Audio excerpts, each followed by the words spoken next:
Ayan mga bay, sa ating unang dive mga bay ay nakakita tayo kaagad mga bay ng isang pakol mga bay. Tawag dito sa amin sa Palawan ay pakol mga bay. Masarap po ito sa adobo, sa inihaw, lalo na po yung kanyang atay. At ito, meron tayong napansin mga kaabay sa gilid ng kawayan. Yan po ay isang isdang lapo. Ayan po. Basta dito kami sa spot na to mga bay, lapo talaga ang kadalasing nakukuha namin sa spot na ito. At iyon mga 3 grams yung laki niya mga bay.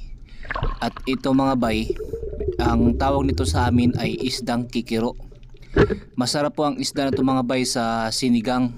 Pwede rin to sa inihaw at saka sa paksiw. At siyempre hindi mawawala yung mga bay yung samaral. Pagka mayroong kikiro mga bay, yung samaral ay nandyan lang sa tabi-tabi. At itong danggit, ayan. Ayun, maraming salamat mga bay sa inyong panonood.